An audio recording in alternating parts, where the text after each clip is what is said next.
میں کعبہ میں تھا تو میں لوگ دیکھے کہ وہ آتے تھے اور کسی کو کیمرہ پکڑاتے تھے اور کعبہ کے سامنے ایسے دعا کرتے تھے اینڈ دے یوزڈ ٹو کچھ زبان سے نا سے منہ سے کچھ بول رہے ہوتے تھے، حالانکہ دے ور فیکنگ، اور ہاتھ اوپر کھڑا کرتے تھے اور وہ پکچر جب لے لیتے تھے تو پھر اچانک سے ہاتھ چھوڑے، نہ کوئی دعا ختم کی نہ کچھ، اور آگے کیمرے میں دیکھا میں کیسے لگ رہا ہوں، اور پھر اپنے فیملی والوں کو بھیجی کہ آئی واز پریئنگ نیئر کعبہ.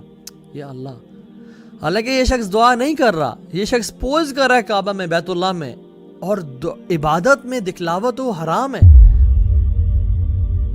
اور پھر بھی دکھا رہا ہے کہ as if I am praying, اور یہ لوگ تو کرتے تھے اور پھر بھی اپنے آپ کو چھپاتے تھے. What an irony it is, such a contrast between them and us. ہم لوگ تہجد کی نماز نہیں پڑھتے، قرآن نہیں پڑھتے، and we try to show people قرآن کی پکچرز ڈال کے فیس بک پہ لگا دیں، واٹس ایپ پہ لگا دیں دیٹ وی ریڈ قرآن اینڈ یوز ٹو پرے قرآن اینڈ ریسائٹ قرآن day and night and never let anybody know کہ میں قرآن پڑھتا ہوں، بیکاز ان کی انٹینشنز بڑی پیور تھیں. سلف صالحین جب صدقہ دینے کے لیے رات کو نکلتے ہیں نا، اور اکثر رات کو نکلا کرتے تھے، اپنے چہرے کو لپیٹ لیتے اور رینڈملی لوگوں کو پکڑا دیتے. یہ نہیں کہ السلام علیکم جی چوہدری صاحب، ملک صاحب کیسے ہیں یار، جگر کیسا ہے، یہ لے یار تیلی میں صدقہ، نہیں، رینڈم لوگوں کو پکڑا دیتے، اپنے دائیں ہاتھ سے دیتے، ان کے بائیں ہاتھ کو بھی پتہ نہ چلتا، and they used to hide their faces. اسی لیے تو آتا ہے کہ ایک شخص رات کو نکلا اور کسی کو چپکے سے پکڑا دیا، اگلے دن شور مچ گیا کہ کسی نے پروسٹیٹیوٹ کو صدقہ دے دیا ہے، یہ بڑا پریشان ہوا. اگلے دن نکلا دوبارہ صدقہ لے کے اور کسی کو رینڈملی پکڑا دیا، پتہ چلا اگلے دن معاشرے میں کہ کسی نے چور کو صدقہ دے دیا ہے. ایسے ہوتا رہا. تو یہ کیسے ہوتا ہے کہ جب انسان اپنے آپ کو چھپا کے، اپنے چہرے کو چھپا کے لوگوں کو صدقہ خیرات کرے.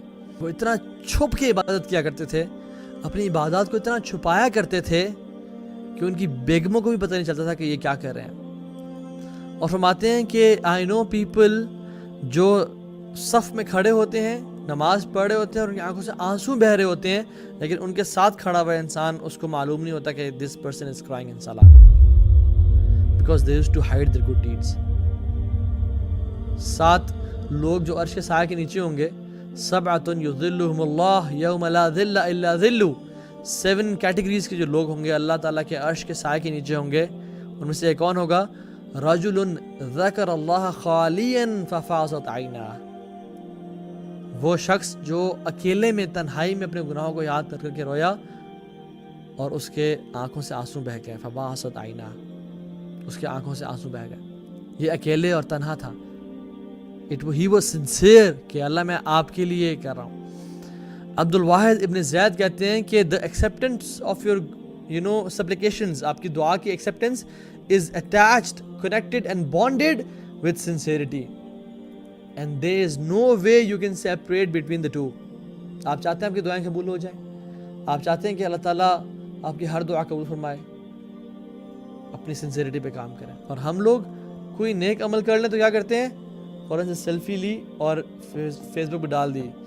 You guys know I'm very I love charity and I love spending money on people and یہ تو مجھے لوگوں کی خوشی، لوگوں کی خدمت کرنے بہت مزہ آتا ہے، اور اپنی تعریفیں بے تعریفیں اور اپنی پروموشن. اپنی زندگی میں کچھ اعمال ایسے ضرور رکھیں جس کے بارے میں کسی کو نہ پتہ ہو سوائے اللہ تعالیٰ کے. ٹھیک ہے، کچھ کام کریں لوگوں کی ترغیب کے لیے، ہمیں اسپیشلی جو کہ دین کا کام کر رہے ہیں اور ہمیں کچھ کرنا پڑتا ہے، لیکن کچھ اعمال ایسے مخفی اور سیکرٹ رکھیں جن کے بارے میں کوئی نہ جانتا ہو سوائے آپ اور اللہ تعالیٰ کے. ہم جس طرح اپنے گناہوں کو چھپاتے ہیں نا، وہ لوگ اپنی نیکیوں کو اسی طرح چھپایا کرتے تھے. ہم امیجن کریں، سبحان اللہ، ہم میں سے کون شخص چاہتا ہے کہ ہمارے گناہوں کے بارے میں لوگ جانیں؟ کوئی نہیں چاہتا. اسی طرح سے وہ نہیں چاہتے تھے کہ ہمارے نیکیوں کے بارے میں کوئی جانے. اور ہم لوگوں کے بارے میں کیا حالت ہے؟ ہم تو چاہتے ہیں ہماری نیکیوں کے بارے میں سب کو پتہ چل جائے، والعیاذ باللہ. اور ہم کہتے ہیں کہ ہم صحابہ کے طریقے کو فالو کرنا چاہ رہے ہیں، ہم اس پہ عمل کرتے تھے، دین پہ جس پہ صحابہ عمل کرتے تھے. کیا are we really close to صحابہ؟ سبحان